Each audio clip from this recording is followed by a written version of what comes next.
What is going on, fellow All Black Bands? Kombat Prime here, and ooh, boy, yesterday was something. If you guys don't know what I'm talking about, because I don't know what I'm gonna title this video, because I might do is either a Kombat rant or just say Spider-Man out of the MCU, because yeah, that's basically what I'm gonna talk about. Spider-Man is no longer part of the MCU. It's bullcrap. But yeah, the news came around yesterday. But here's the funny thing: how it happened to me though. Yesterday, I was watching Endgame. I think it was the fifth time I watched it. Maybe. I don't know. But yeah, after I watch it, just reflecting on it, like making theories on my own about Captain America, who should be able to the shield and stuff. A few years later, I go to Instagram and I scroll through it and I find out something weird about how Spider-Man's going at MCU. Like, nah, they ain't not doing that. And then I find an article. It's like, what is wrong with you, Sony?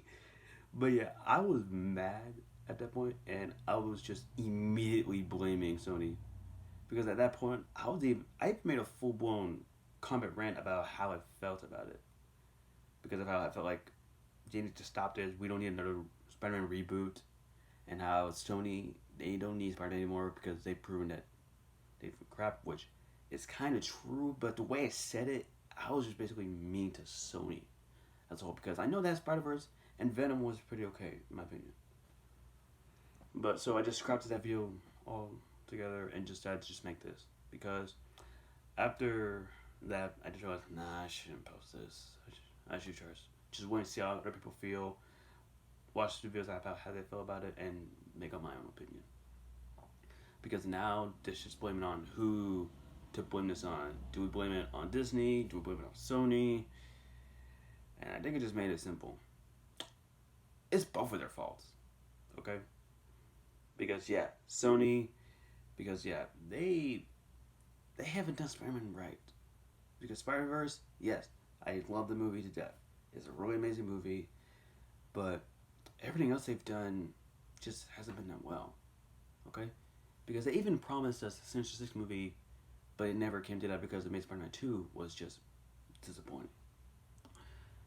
So I think the reason is that Sony's to blame because they're jealous because Disney is doing better for Spider-Man than they are. And they're like, nah, we're not taking any deals. We want Spider-Man back. So that's pretty good. But it's also Disney's fault because of how they're being greedy. Because note how the MCU is basically their key moneymaker. Or be it Endgame is their moneymaker because it makes like 2.8 billion.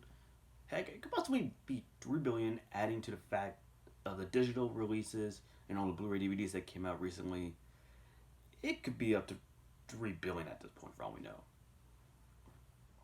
But yeah, Spider-Man. You were so close to staying home.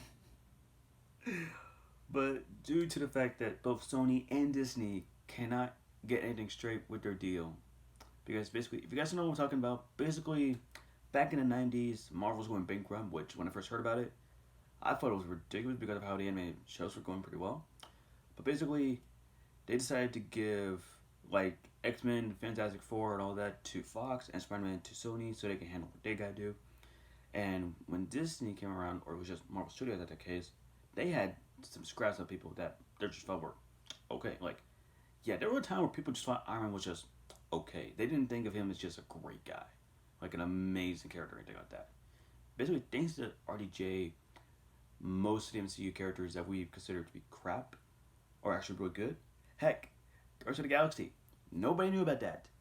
Yet we made a talking tree and a raccoon popular. Go Disney. But here's the problem though. Disney, which we were confirmed about a couple years ago, they bought Fox, which means they now have the rights to the X-Men, the Fantastic Four, and Deadpool.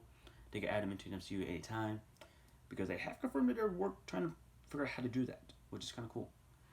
But another thing is that back to saying about them being greedy, because yeah, they make a lot of money. They're Disney. They'll take over the world pretty much. But they just trying because basically what his friend says the reason Spider-Man is in the MCU at all because of how they had to deal with Sony about like, hey, give me some Spider-Man stuff, and I'll be sure to make him good. Okay? And so yeah, for sure. The Amazing Spider-Man 2 didn't go that well, so please take Spider-Man and please just make him good. Okay? We don't care if he's decent. We just want him good. And then, Civil War comes out. Tom Holland does an amazing job as Spider-Man. And studios are like, thank you, thank you, thank you. We have movies coming on. We can do this deal just fine. But then eventually, it's been going well. But then 2019, Disney decides to amp it up after Far From Home's like, hey, Far From Home went well. Okay, that's great, that's great. But here's the thing, though. We want half of the price now. Yay! Wait, what?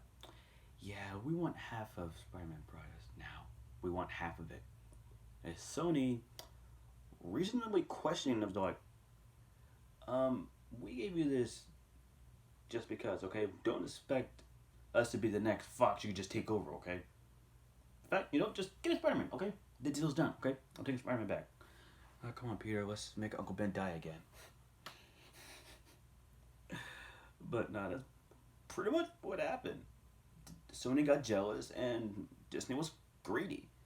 It was both of their faults. Basically, it's them the reason why Spider-Man is not part of the MCU. Tom Holland is still with Spider-Man, but he's going to be part of a different continuity, which is already a headache on its own.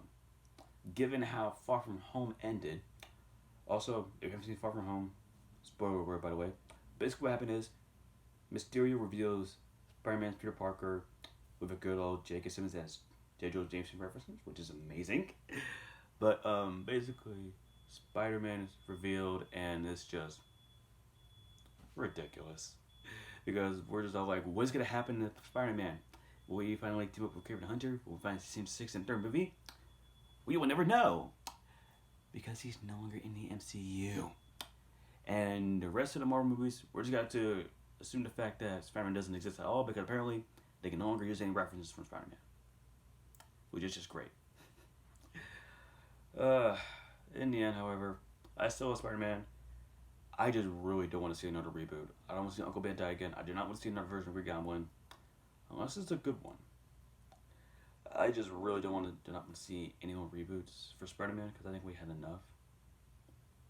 Now, Fantastic Four makes sense, because they need a good movie.